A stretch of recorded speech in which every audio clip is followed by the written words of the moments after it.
All right, good evening. I'll call this meeting to order. I want to welcome everybody that's attending here in person and everybody online and give you a chance to introduce yourself. So I would like to start by introducing myself. I'm Sal Masood. I'm with Del Rio Engineering, and I'm also here on behalf of the El Paso Association of Builders.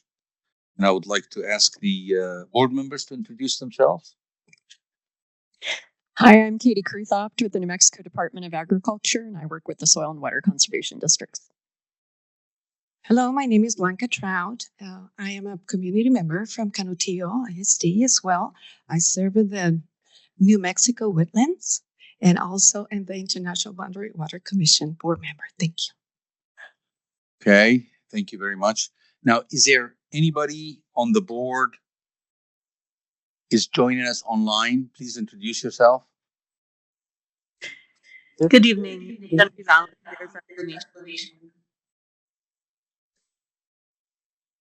Anybody hear that? Okay, thank you. Hi everyone. I'm Carla Mendez. I'm an environmental microbiologist and water specialist. Sorry. Okay, anybody else online? Yes. Hello, this is Mark Calamia by phone. I'm a member of Chamizal National Memorial National Park Service, and this is my third term on the board with the USIBWC Upper Rio Grande Citizens Forum group. Thank you. Anyone else? Thank you. We have one member that just showed up a bit. Go introduce yourself. Hi, I'm Brenda Barnes, and I'm an Assistant Vice President for WSP Environmental. And I also teach environmental science at UTEP, and glad to be here tonight. Thank you. Okay, thank you very much. We have a sort of a short agenda today, just two presenters. First one would be Mr. David Duran. He's the operations manager, and he will be presenting, give us an update on the floodplains operations and the recent water releases. And the second presenter is civil engineer Ms. Luz Favela, and she will provide us an update on the American Canal lower reach replacement project. And but I want to give everybody notice that this meeting will be videotaped, and recorded. So if anybody, let me see, look at this. All right, and for do not provide any personal information because this is actually videotaped. Thank you. And if you have any questions, please raise your hand and wait until after the presentation is complete before you ask questions. Thank you. And then once you sign in clearly, and so we can have your email and your name on the IBWC that information list for future announcement. Thank you. Mr. Duran? Sal, before we get started, I just want to first thank you all for all the hard work you've done for the past 2 years. You guys have been board members here with the Upper Rio Grande Citizens Forum board. With that said, tonight will be the end of your terms officially, and we're going to open up the Citizens Forum application process, which will be online here just after this meeting. So everybody or anybody who's interested can go online and they can fill out an application for that, and we'll vet through those. It'll take us about maybe 2 weeks. The end of this process, the due date will be June 30th. So if you're interested, June 30th is going to be the due date. And again, that'll be on our Twitter, on our X. It'll be on our website, the link for that application. I'm also going to put it in the chat. Thank you. Thank you very much. David, could you just give me a second here? I forgot to ask members in the audience to introduce themselves here in person. So could we start maybe with staff to introduce yourself, please?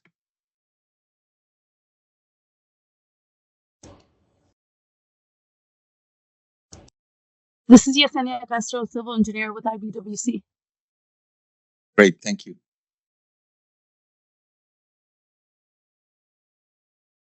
Right here. David? Hi, everyone. David Duran, Area Operations Manager, Regional Manager for the Upper Rio Grande Field Office. Next. Luz? Frankie Pignon, Public Affairs Officer, USIBWC. Hi, Luz Favela, civil engineer, IBWC, with the construction division, management division. David Castries, General Operations Supervisor from the Las Cruces Field Office. David? And any other attendants Oh, in the room? tu nombre y community. Ángel, levanta. Es miembro de la comunidad. Gracias. Muy amable, señor Ángel. Gracias, mucho gusto. Okay. Thank you. All right, now we can go to you, David.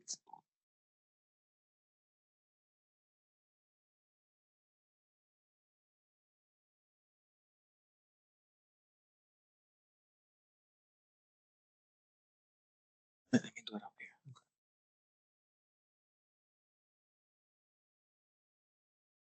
Hello, everyone. And today we're going to talk to you, give you brief updates on operations and maintenance for FY25. And I do have Mr. Cáceres here from the Las Cruces Field Office in case there was any public who has questions specifically to the area. Mr. Cáceres is the expert in the area, so he's going to go ahead and start us up for that. But just a quick reminder, most of you know that the Upper Rio Grande Field Office handles 3 locations, which is does operations and maintenance for Las Cruces, El Paso, all the way down to Fort Hancock. We're going to do our presentation. We'll focus a little bit more on the Las Cruces area today, but of course we can answer any questions towards the end there if you have questions about any of the 3 field offices. Next slide, please. Mr. Cáceres.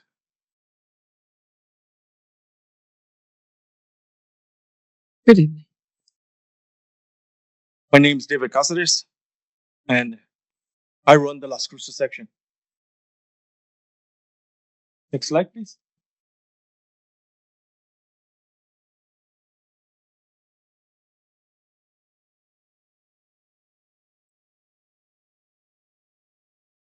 Okay, this is our first slide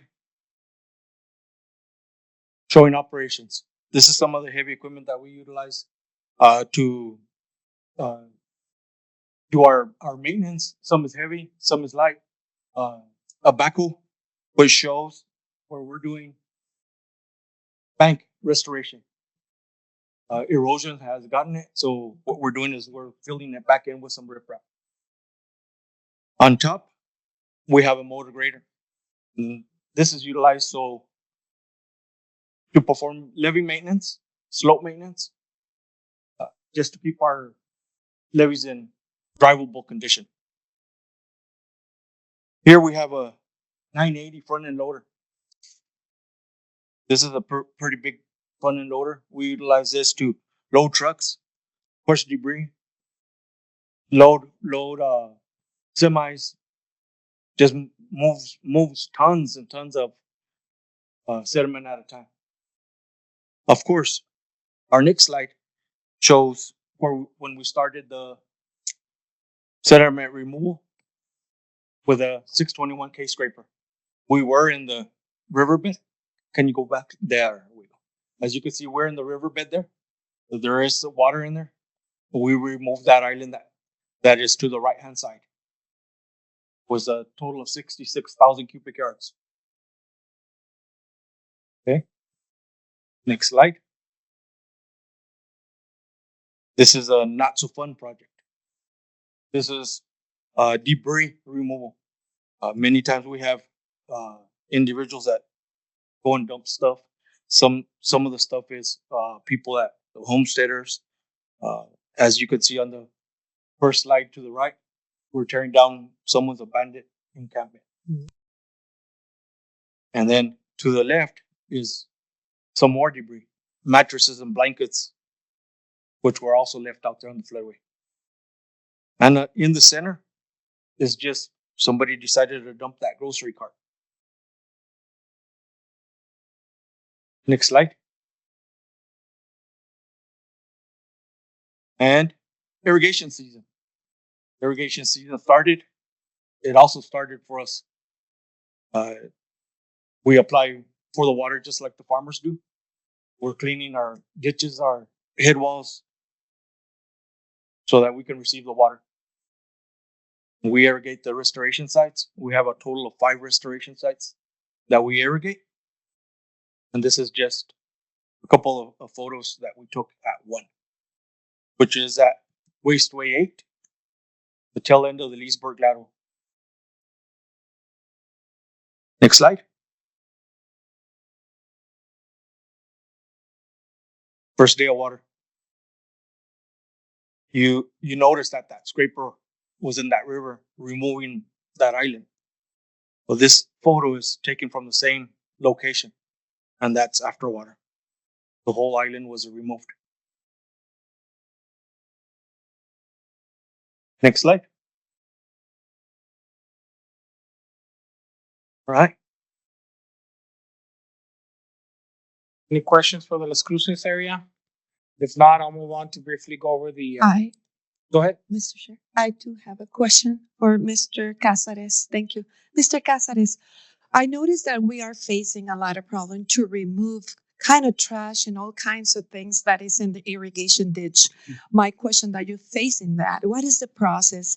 Also, you mentioned that you just started the irrigation date. When is going to be the last date of irrigation as well? And as well, by now, those 2 questions. Well, the answer to the first question is yes, we do have a lot of debris dumping. Sometimes we get done cleaning and we're getting phone calls. Hey, there's some more debris. And it is a lot. Being that we're understaffed, shorthanded, it's hard to determine which tasks to do, whether we do flood control or trash pickup. Exactly. So it is a task that impacts us in with that several different ways. With that debris, though, do we have problem in order to release the water for the irrigation? I'm telling you because I'm facing that now. Today, as a matter of fact, I was cleaning myself. Yes, it does affect because there's times where they've dumped loads of tires into the river. I guess they figure that we won't notice that the loads of tires have been dumped in there. So it does affect. And the next question is, when is going to be the last date of irrigation for the community members here in Las Cruces? Is it the same thing as in El Paso? Yes. Is the same dates? So not until August? Yes. 6 to 7 weeks. 6 to 7 weeks. They're trying to push it fast. Okay. So that they don't lose quite as much to evaporation.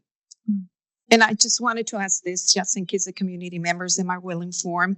For whatever reason, they just miss it today or the next week. Every 2 weeks, they could request it, I guess. Or I don't know. And then it's going to be the last one until August, I guess. For the water dispense, yeah. Yeah, for the water release? Yes. Okay.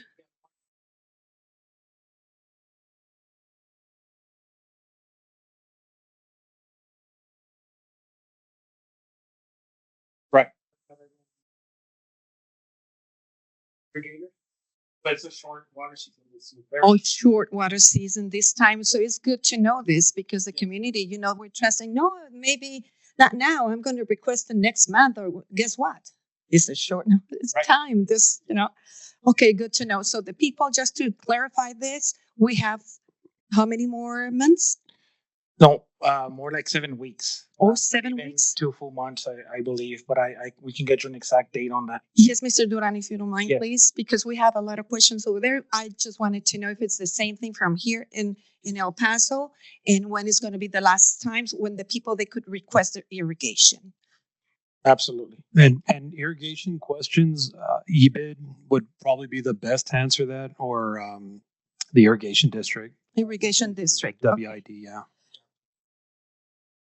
Okay, perfect. So the levee, the slope and everything, and maintenance and restoration, which is so already some very nice that you guys are doing a tremendous job, and thank you very much. So when is projected to finish this?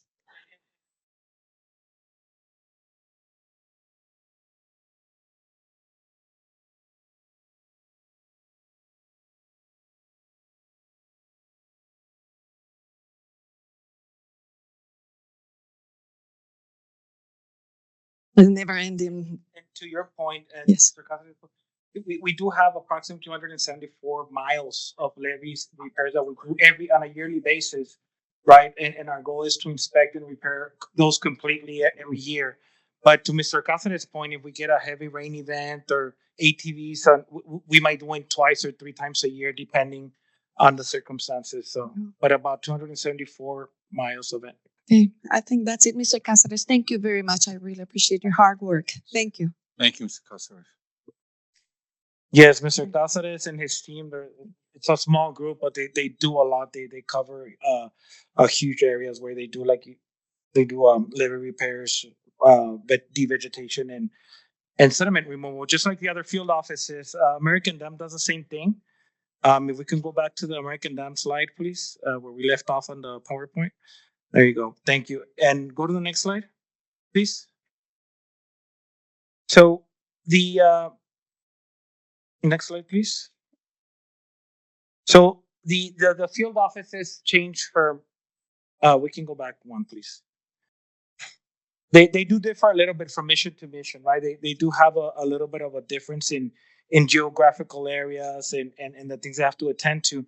And so far this year, I'm showcasing here some pictures of the American Dam area. If you see in the top right, you see that red heavy equipment. That's a barco mulching excess vegetation downstream of American Dam. There's also a picture of the dam upstream to your top left there.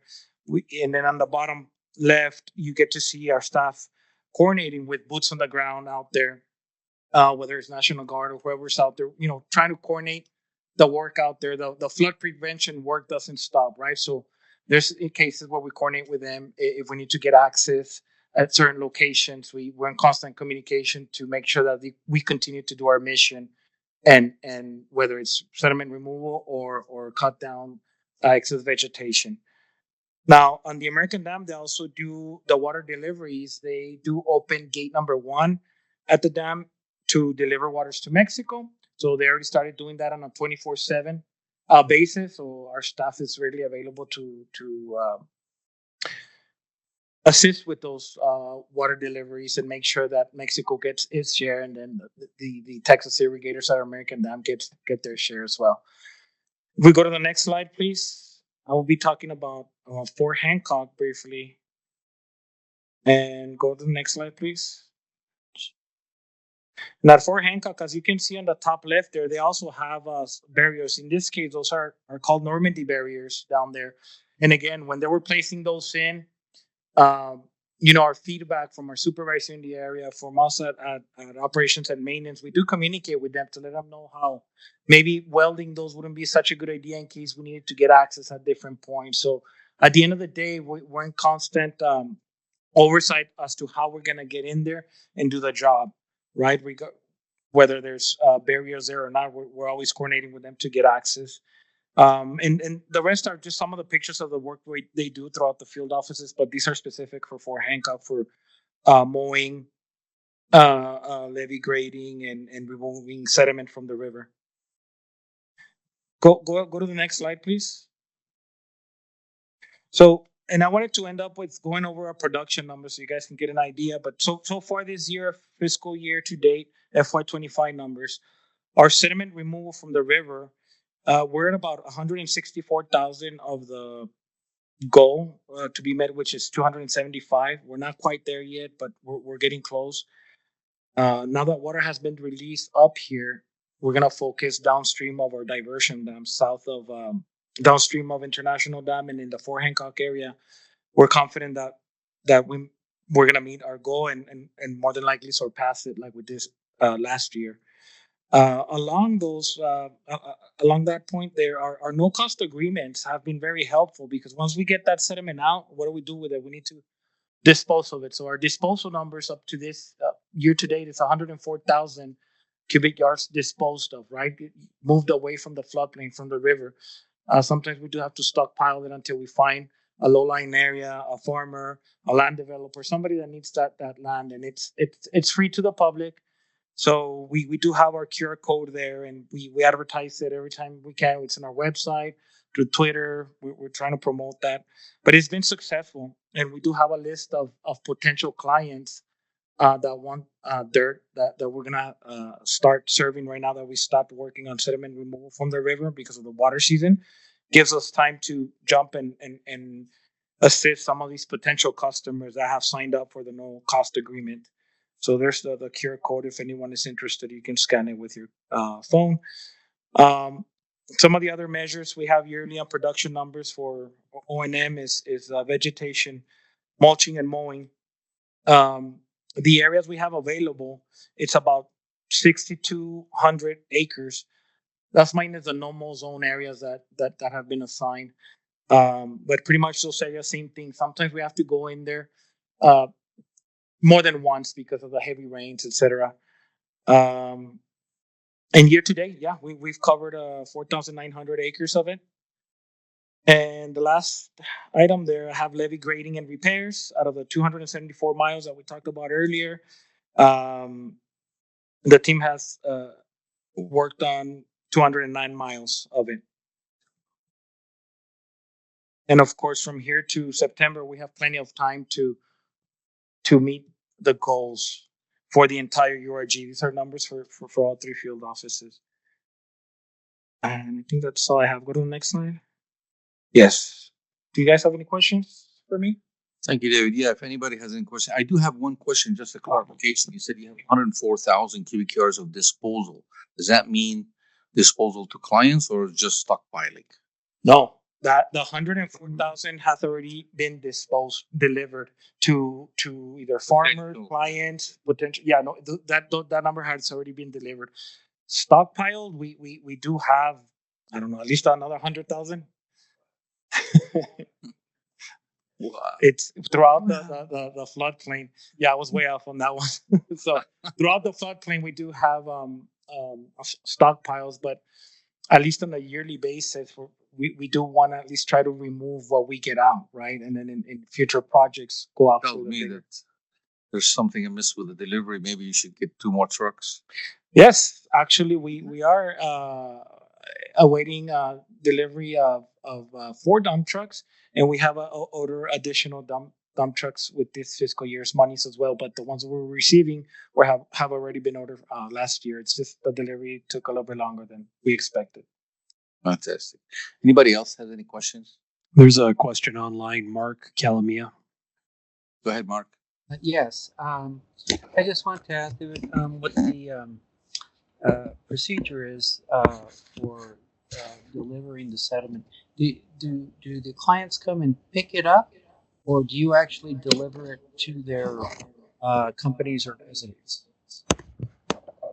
Both. At the end of the day, we try to, because it's a win-win for us if we're trying to get rid of the excess sediment, and we have workers in the area, and it's feasible for us to deliver it. We will do it, but we do always ask, right? Since we have limited resources, we do ask if the potential client is able to pick up themselves. Sometimes they have a dump truck, but they don't have a loader, and if we're in the area and it works out, each potential client coordinates with the respective supervisor, whether it's Las Cruces, El Paso, or Hancock. We coordinate and do our best to try to get to them, whether it's helping them out or they pick up their own soil. It just depends on each scenario. But the answer to that is both. Okay, thank you. Thank you, welcome. Mark. Anybody else online have any questions? I have a question, Sam. Go ahead. Quick question. Mr. Duran, could you define disposal? Because in my business, disposal means taking it to a landfill for actual disposal. Okay. Can you just elaborate? Yes, no, in my case, and maybe we can say, but how we at operations and maintenance, our sediment removal section is for us to remove it from the river itself.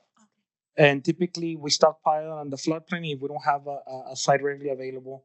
And then the disposal of it is, I guess, removing it from the floodplain area. That's what I'm calling disposal, not to landfills. It's mainly to either farmers, land developers, or whoever needs it. Just another place wherever it's needed. Is that correct? Yes, ma'am. Okay, great. Thank you. And I must add, they are very efficient. Like, it's a really good program. Honestly, it is. And very accommodating. The staff, once you call them and they come out, meet with you. Every case is different. Like you said, you got to coordinate different details, you know, whether you want to load it yourself or have them deliver. And then you got to get your site ready for them to drive and not get stuck. Yeah. And we're a lot more efficient now because everything is digital. So the potential client just scans the code, goes in there, couple questions, and you have your no cost agreement.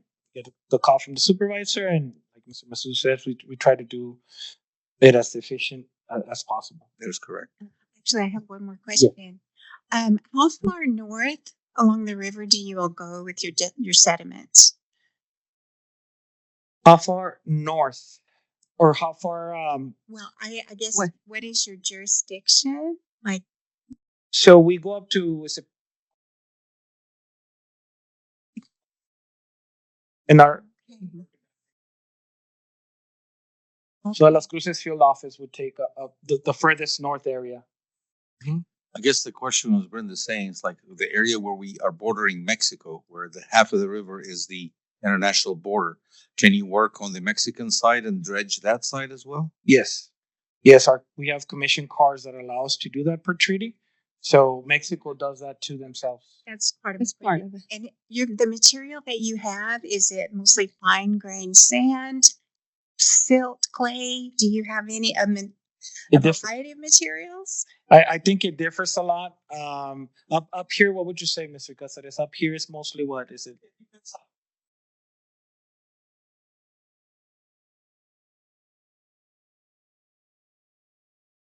You and all those, they bring down a lot of rock. Okay. And it's different. It differs. Different uses.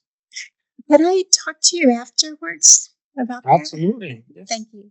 Thanks. Okay, I do have a question for you, Mr. Duran. Okay, I have two questions.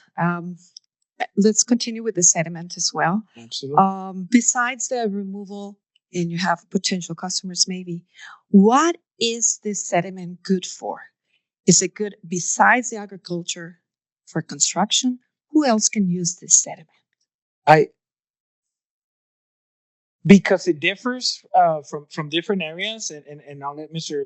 Casares chime in, but just briefly, I do know that our potential customers, a lot of them test it, right? So if you're going to use it for structural, they can use a geotechnical company to come test the material and see if it's going to feed their needs or not. But at the end of the day, we don't do that for the potential customer. They would have to come in and test the material for whatever kind of use they want it for, whether it's gardening or structural. Qualify for that or not? We don't. Yeah, we don't do that. That will be up to the potential customer to test the material. You want to add something, sir? Yeah, we've disposed of river sediment in different ways. We've disposed of it on farmers' land, and what they do is they till it in. Some of these farms are heavy clay, so to make it more manageable for their crops, we've disposed of it for that. Of course, we have also disposed of it for people trying to build cement slabs or whatever. For example, I don't know if you guys have been up here by the prison up here on I-10. They set up that new LSUPs. The material that they used for fuel came from the river. Wow. And I'm saying this just to promote it so that people that do have, I don't know, potential customers, say, you know what, I could use that sediment for this. It's for free, right?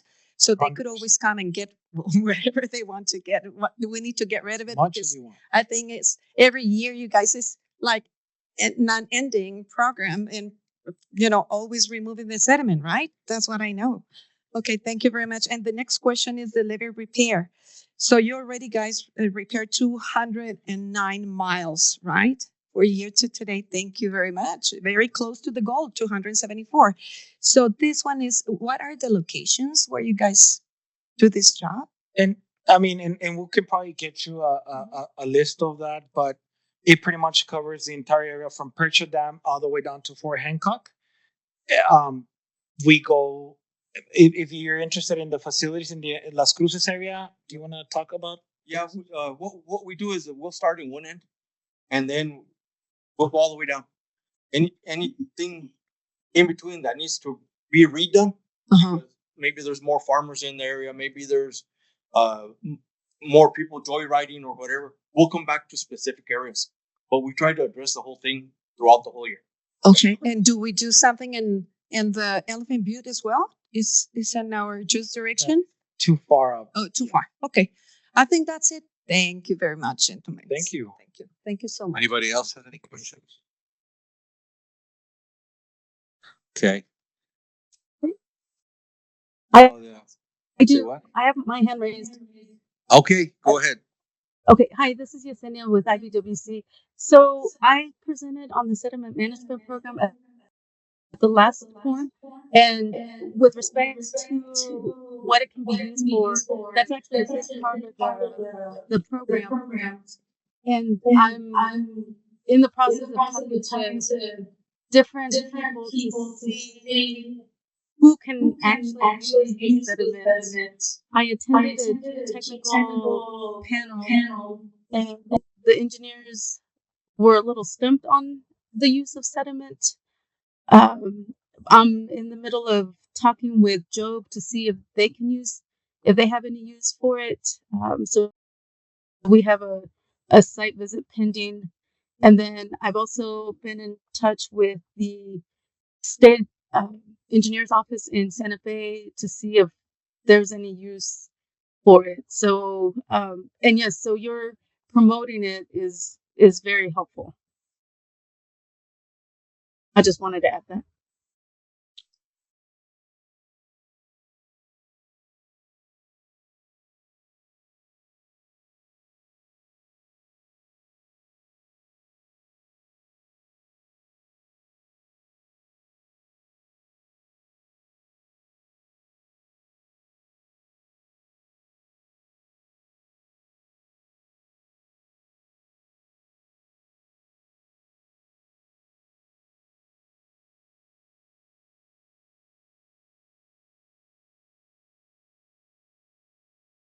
Constructed at the same time as the American Dam. This was back in 1938. And the purpose was to allocate water to Mexico in accordance to the Treaty of 1906. This allowed water is moved past or to flow past the American Dam, and while the rest of it is diverted into the American Canal. This canal was in service back in June 2nd of 1938, which makes it about 87 years, I believe. A while back. This canal provides irrigation water to over 58,000 acres of water to the constituents in El Paso Valley. This is done by El Paso County Water Improvement District number 1. And it also provides up to 70,000 acre feet of drinking water to El Paso Water. Why are we doing this? What's the justification for the replacement? Unfortunately, things don't last forever. So as you can see on the pictures, you can see the cracked concrete. You have the rusted rebar, it's exposed. Water seeps into these cracks and it creates voids behind the lining of the concrete. And then, of course, it doesn't give you an efficient canal. It loses its purpose, right? Mm-hmm. These slides, it gives you the extent of the whole American Canal. It comes up from American Dam all the way down to the International Dam. It passes by Diazarco and then by UTEP. It is divided in three sections. It's the upper reach. That one was already replaced and is currently in use. On the south end, we have the lower reach, which is the one currently under construction, and that's the one I'm overseeing right now. And in the center, we have the middle reach, and hopefully in the near future, that will be next in line. Okay, for the upper reach, like I said, it was completed and it was done back in January of 2020. That canal had no safety features whatsoever, and it now has 4 sets of safety ladders, 2 safety cables, handrails adjacent to the bridges, a trash rack, and vehicular guard rating along both sides of the canal. The shape, it was a trapezoid shape. The bottom width was 12 feet by 10-foot depth, and the concrete thickness was only 3 inches. Now the reconstructed one, about half of it is similar dimensions with the difference that it's one deeper, and of course, thicker concrete. On the rest of the canal, it doubled the bottom width to 24 feet, and it's also deeper to 12 feet. Again, thicker concrete. The most significant thing about this one is that the capacity was increased from 1,200 CFS all the way to over 1,500 CFS. Okay, I'm a visual person. I don't know about you, but pictures speak more than words. With these photos, you can see how the canal was changing through the years. On the far left of me, it's when it entered in service back in June of 1938.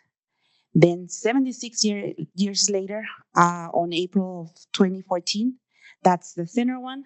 As you can see, vegetation was already growing in the joints, in the cracks, not in the best shape, right? But now on the right side, you can see after it was rebuilt, it's larger. It's a big improvement that was entering service back in March of 2020. Okay, let's talk about the lower reach. That's the one that I told you is currently under construction and I'm overseeing. The contractor is Odin Environmental Solutions, Inc. The notice to proceed was issued in August 29 of 2023 and is expected to be completed in June of 2027. The contract price is over 90 million. Just to give you an idea, the extent of the project is about a little over half a mile. Let's say about 80% of it, it's going to be 24 feet wide precast arch culverts.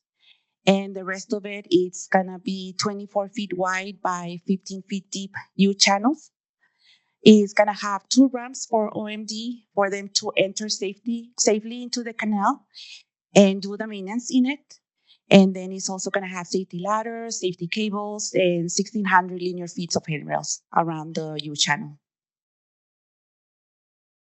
Okay, this canal extends through a rich cultural history, right? It passes right by all 4 blvds. There are 2 buildings that were once the bachelor's office quarters, which are still standing and they're adjacent to it.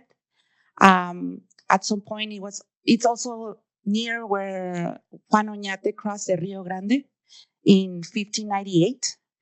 So because of this vast history, and the real possibility of finding like artifacts with some cultural or historical value, USIBWC hired a cultural resource specialist to oversee all the ground disturbances in the area. Like I said, we started construction last year. We did have some excavations, and the specialist, he was there to make sure if we found anything, right? And the only thing so far we found like some pieces of glass, ceramic, things as of right now haven't been labeled or classified as historical value. Nonetheless, we're still keeping them and keeping track of them.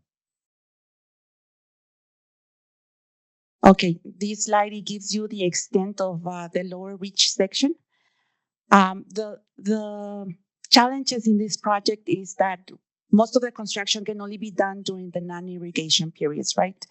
So the good thing is that we were able to finish successfully season 1. That was started back in October of 2024, and it was completed in April of 2025. We already demolished over half of the existing canal. And if you see on the green area, that's already installed. That's the U channel. That's the whole U channel section that was designed. It's 100% completed. Then the area in red, that's the temporary secant walls and seal slabs. That's the technique that the contractor used to stabilize the area, the soils where the canal was demolished. And if you pay close attention, you might be able to see that little blue line. That's the permanent precast arch channels. Okay, just like the upper reach didn't have much safety items. It only had single safety cable, but the new one is going to have 2 sets of safety ladders, 2 safety cables, handrails along the U channel walls, and 2 access ramps for maintenance. The original is the same dimensions as the upper reach, but now we're going to have in the reconstructed area, like I said, it's a portion of precast arch culverts and then a portion of U channels. On both instances, we're increasing the bottom width to double from 12 feet to 24 feet, and the depth increasing it from 12 feet all the way to 15 feet. And again, the significant thing here, the most significant item is the capacity, increasing the capacity from 1,500 CFS all the way to over 1,800 CFS. Okay, more photos. These are the latest photos from the construction. On the left side, you can see a section of the U channel that is already completed. On the right side of that photo, you may be able to see the ramp. And right now, that's where they're doing the backfilling operations in the back of the U channels. And then on the right side, that's the temporary secant walls. And all the way in the back is the arch channels. That's the permanent ones.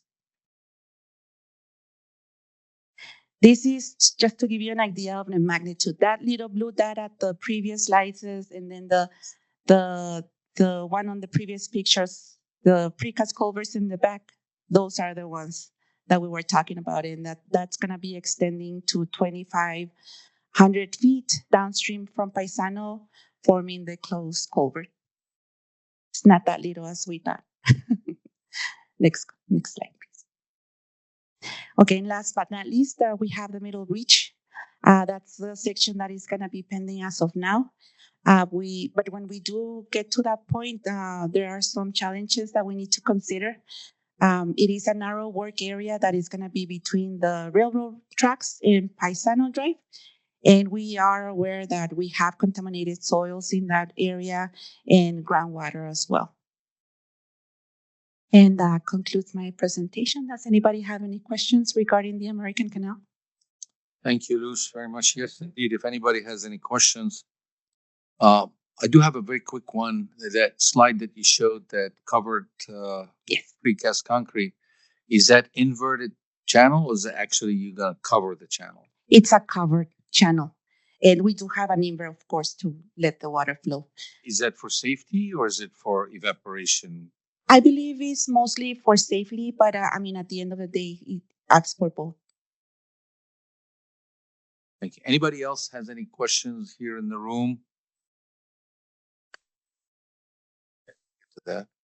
Okay, anybody has any questions online? I see Mark, you have a question? Go ahead. Yes. Thank you, Luz. That was very helpful. I'm going to my question is, does the American Canal in the portion that you're working on right now, southern part, Does that in any way affect with the intersectional canal? I'm sorry, sir, you're breaking up. Can you repeat the question? Yes. Does that portion in the uh, southern portion of the canal that you know, does that at all intersect with the international canal? Intersect with what? With what The canal? international canal. International canal. Yes, it's close to the end. But does it intersect with it? Well, if you want to call it intersection, Andy, if you're online, would you like to provide more information on that? Mark, what were you asking if it combined with? And you guys have too many open mics. We can't hear. My question was still getting feedback. Echo effect. My question was, does the portion of the second canal, the southern portion, does that intersect with the national canal? What is the international canal? I don't know of that structure. He says the southern portion intersect with what? He's saying the international. Frankie, you need to kill all but one mic in that room. Did he mean the international dams? That's what I was thinking. He says this. Yes. Mark, what is the international canal? I don't know of that structure. Well, I thought there was a canal there that was, there's an international dam, is there not? Yes. Yes, sir. Okay, but there's not an international canal then. No, the American Canal runs into the Argase, which is the Rio Grande American Canal extension, just downstream of International Dam. Argase runs from there all the way to Riverside Canal. Okay. Thank you for clarifying that for me. So, as far as the international dam, there is some engagement with the American Canal where that international dam is, or are they completely separate? Structurally, they are completely separate. All International Dam is meant to do is to push water into the Acequia Madre and Juarez. Okay. However, there are 3 RCPs that are buried for emergency diversion into American Canal. And those were replaced during this construction, so they still exist.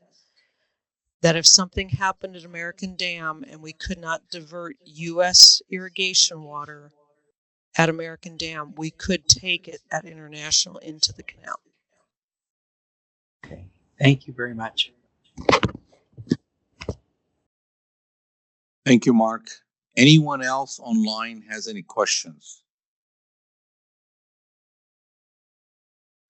Thank you very much, Luz. Thank you. And if you can see the last slide, it has my contact information as well as many other ways to contact our agency. Please provide your feedback, comments, any questions. We're happy to help. We have one more question. Okay. Yes, can you hear me? Of course. Sorry. Thank you. I thought they turned off the microphones. Okay. I do have some quite a questions, which I think is very important. You just mentioned at the beginning of your presentation the equitable distribution of waters between America and Mexico.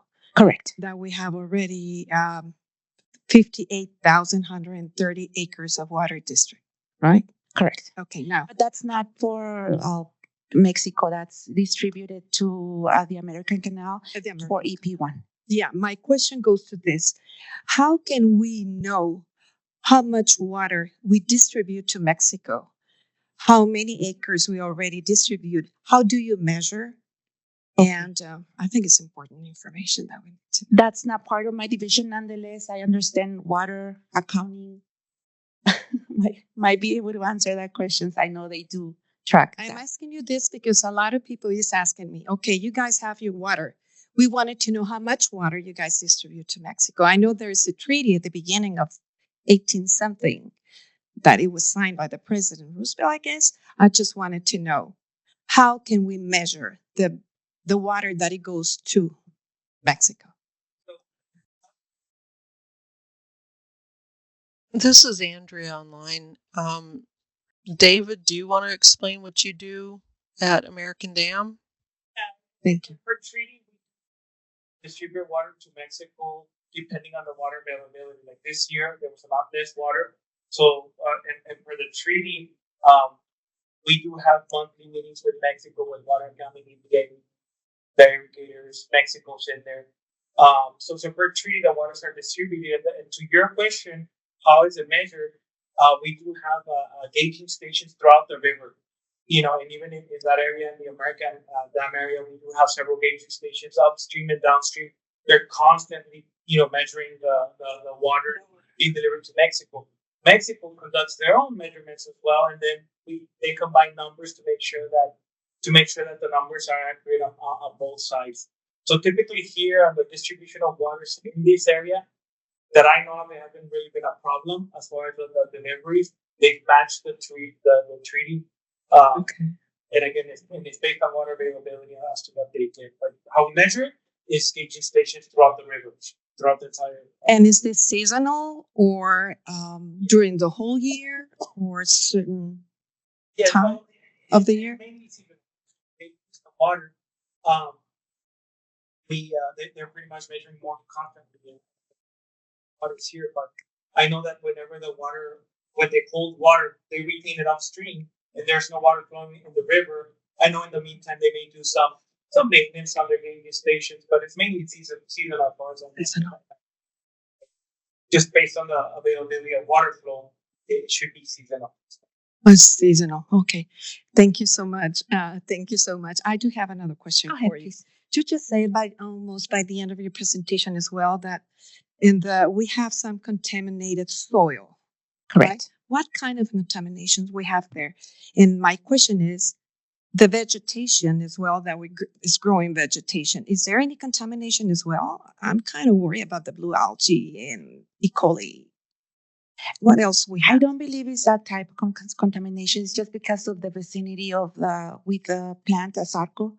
It's that type of chemicals that may be contaminated within that area.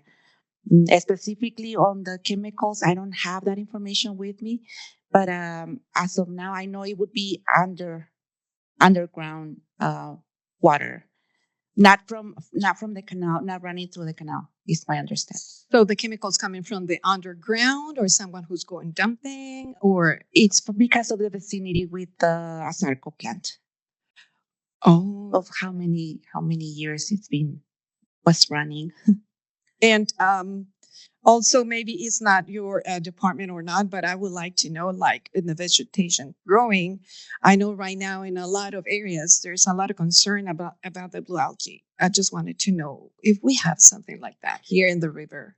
It's safer the people who go and practice sports, that they go and take the family.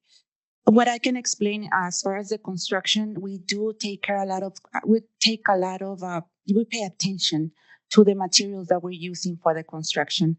There's certain limits that we look after. We have our specifications where the contractor has to be, the type of sealant that they're using. Everything has to be to a limit. That way, everything around it is safe. And as a matter of fact, we do have a lot of photos with the wildlife. Turtles live there, the fish going around the fish. I mean, as of now, at least for the construction area, I can tell you we can track those items. I don't know if anyone has any more information on that. Yes. Yeah. We ever see, I don't know, so that has happened in the past. We do respond to it from an O&M side. We respond to it to make sure that's contained, to make sure that's available. I know that Mexico has recently started infrastructure projects in their side of the border to contain those possible that have happened in the past, where they have or spillage from wastewater, for example, into the hazardous. Those are the types of events that O&M encounters. But as far as I know, it's water released from Down the stream here. down the stream. Aside from that, I don't talk about any other. I know. No, this one is because there's a lot of a worry about the community. You know, that specifically kind of contamination that it goes through the nose, to the eyes, and it goes to the brain of the human being. I just wanted to know if we have that in the river, because we have a lot of community members that they go over there with the families, Sundays, whatever, and we wanted to be aware of what kinds of contaminations we have over there. Is it safe for the human beings? Do they go and wash in those waters? Do we have that algae? Do we have that blue algae? Do we have that contaminant that is fatal for the human being?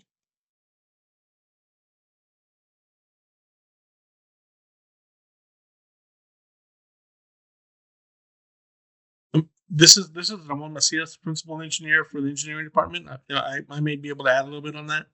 Thank you, Mr. Macias. So on some of the contamination that was there and that was kind of part of the presentation is within the soils, and that's from historic, from the history of our Sarco and the work that was going on there. So we have to deal that with those type of remediation. We have that included in the contract, and that's part of it, to make sure that as we're working through there, we handle the material appropriately, as well as within our water delivery and the accounting of it. We do have our water accounting division, and they post what the readings are on deliveries online, so you should be able to find that information there, as well as we do have our Clean Rivers Program, CRP, and with that we work with the Texas Commission on Environmental Quality in sampling the water, and we do provide reports on what the sampling is. So you may be able to find that type of data either. I don't think we have that available that immediately with us, but we can get that information, or the reports would be available. I appreciate that, Mr. Macias. Thank you very much. Thank you, Mr. Chair. Thank you. I have a quick comment on that. Blanca asked for that same information last year, and Yes, you never got it. I did. Remember? Yeah, I'm waiting to. Thank you.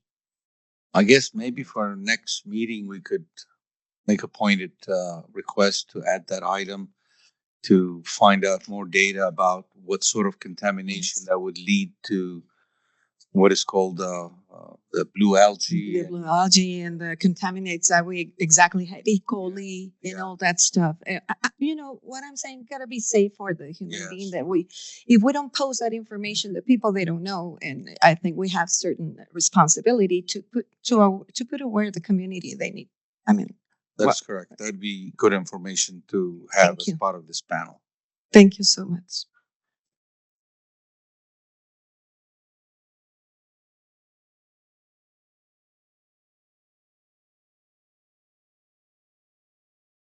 Do you have the website? Will be good, so we could say it here in case that we have a community members that are listening here. One of the board members, they would like to access the information, will be great. Thank you, ma'am. Thank you. Yes, ma'am. And it's posted on the chat, the internet website, and it's https www.ibwc.gov CRP, and that's our Clean Rivers program. IBWC.gov. What else? /CRP, and it is posted. Thank you. It is posted there, as well as our water flow data. And Andy Glover, our chief of construction, posted those links there. Okay. Thank you, Mr. Macias. Thank you, Mr. Macias. Thank you for adding that information. And Luz, thank you very Favela. much. Thank you. Anybody else have any questions before Luz? Okay, thank you, Luz. Okay. Well, I guess now we open it for public comments. If anybody in the room or online has any comments or suggestions for the next meeting, please let us know. Anybody here has any comments or suggestions for next meeting? For the next meeting, I would like to underline in the same thing. It will be great if we do have the the what kind of contaminations do we have in the water, if it's safe for the community as well, and activities that the people they could perform in winter, summer and winter. You guys take notes of that? Thank you so much. I do have a suggestion maybe for next meeting. It's been a long time since we've heard any kind of update on the levee reconstruction or and the accreditation with FEMA. This is probably the main purpose I have kind of started joining this group, is to make sure that our levees are accredited and certified by FEMA, so that we can remove all these floodplains that are coming soon on the next firm maps. It's pretty much the entire valley is going to be deemed under flood, which is very disruptive to the progress of this area. So if we can even invite somebody from FEMA to come and do a presentation.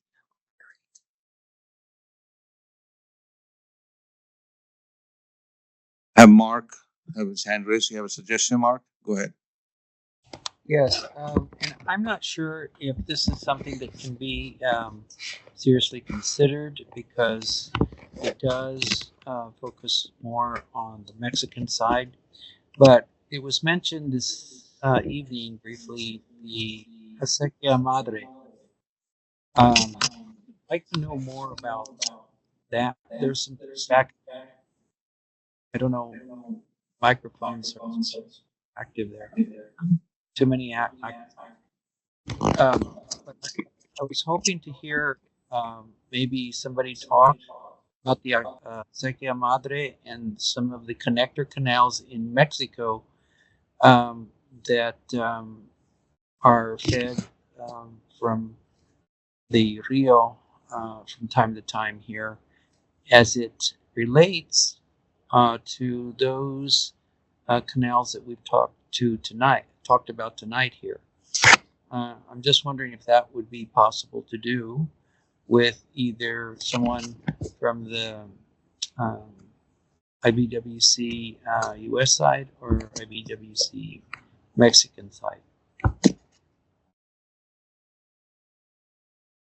David, have we had in the past have invited anybody from the Mexican side of the International Boundary Commission to come and give a presentation here?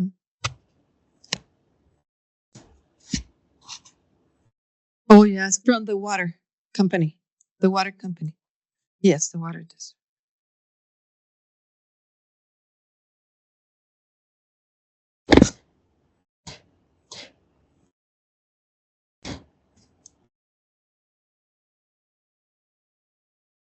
They came from the Junta Municipal Aguas y Saneamiento, right? Yeah.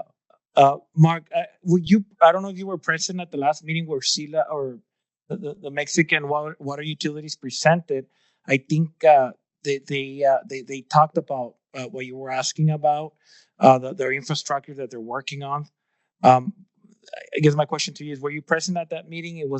Did that not answer your question, or you still needed more info? Well, I think I was. I guess I didn't remember hearing too much about the Acequia Madre over there. To be honest, I was more interested in the historical aspects of that important canal with respect to agriculture there, and the continuance of that canal, given its importance historically into the present. Okay. So, and probably to that, we can probably talk to them and see what they can present to us on regarding Acequia Madre. Is that what you would like to see? What you're proposing? Sure, sir? Sure. And the feeder canals related to it too on the Mexican side there. I'd be curious to know what plans they have, if any, as the drought continues, and we will be seeing less and less water in the coming decades there. What plans they have ensuring that important canal continues there to provide water to the surrounding farms. Mark, this is Frankie. Just as a reminder, we do record these meetings and we post them on YouTube. So you could probably go back to January's meeting and check that out, see if there's any information there.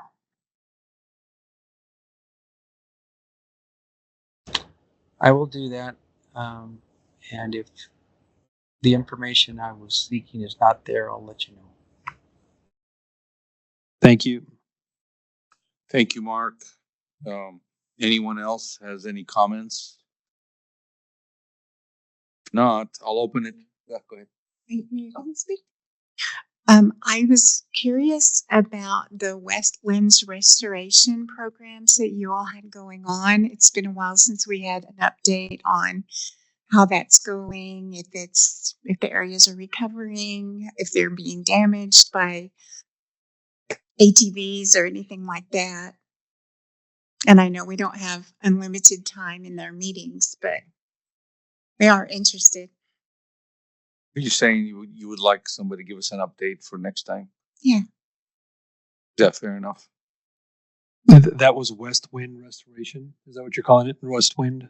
Wetlands. Wetland, okay. Yeah, we had a few years ago, we had some information about the wetland restoration projects you all were doing. Okay. Thank you. Without skipping, I guess I'll open it for the board members if there's any discussion items. That was the suggestions, yeah. I do have a point. Go ahead. I've been serving 3 terms here since back then. I've been requesting, if it's possible. I don't know what you guys think about, to go and visit the marks, right? So we could have like a tour. So we as the board members, I don't know what you guys think about it. Me personally, I never been there. I would like to know physically what is a mark, which ones, where can we go and see it with our own eyes? If it's possible, like to have a little tour. Yes, I don't know, you my mean colleague, what do you think about it? And what, I'm sorry, you mean the international monuments? yes. Yes, we have our infamous Monument 1 there at American Dam. I not even know. So anytime, yeah, I'll get with you. But yeah, we can accommodate that if the entire board would like to attend. I can coordinate with you and Great. you're welcome. Great. So whenever you guys have a time, maybe they could send us. Yeah, coordinate I've with been it. to one of those before. But I Definitely. haven't, and I want to have that experience. Absolutely. I don't know the rest of the board members. And you can send us an email. Let us know what date and what kind of we need to, what kind of garments we need to wear, boots and everything, water. And on my part, I would like to go. It's whenever you have available time. Thank you very much. We'll send you a couple of optional dates and then you can coordinate that to see Sure. when you can. Definitely. Thank you. Thank you. Blanca. Yes. Anyone else for discussion point? Oh, Mark, you still have your hand raised, or you still have any question online? I have another question related to what Blanca was just saying. That is such an important site there, boundary marker 1. Thank you, And Mark. there are other things that are there. And if we are going to have a little tour there, I would like to see if the commission could arrange for us to also see the Casa de Adobe that's there. It's a reconstructed house of where it's a museum. It's a little museum Wow. there that's about the start of the Mexican Revolution. But it is Nice. I didn't know. So I think I know I've heard that the USIBWC can make arrangements for us to easily go over there time and see the museum since we're at Mark 2. Yeah, Mark, this is Frankie. So that's an interesting topic. We're gonna have to talk to Sela about that. There's a lot of coordination that goes on. I'm sorry. Can you do that, please? Yeah, we can talk to them. There's a lot of coordination because you have to cross into Mexico to go to that little area. So Yeah, we'll definitely communicate with SILA and see what's possible. But when you say into Mexico, you mean from boundary marker 1 or coming all the way around? At the monument. So Yeah. the little house is probably 100 feet from the monument in Mexico. That's right. I've So, been. yeah, Yeah. so it would require the board to actually go into Mexico. That's right. But we'll definitely we'll bring it up with SILA and see what we can do.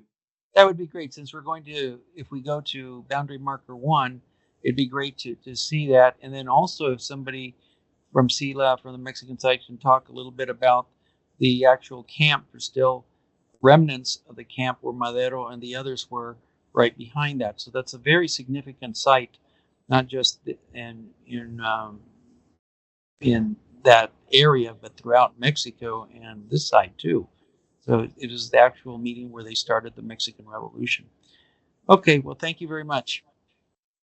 Thank you. Thank you, Mark. Thank you, Art. Okay, so with that, we've got some notes, suggestions for next meeting, and we've gotten all our comments. Any more comments in the public here or online? Just with that, we're done. With that being said, adjourn? I don't think we have to make a motion, but Adjourn. we are adjourned. Thank you. Thank you.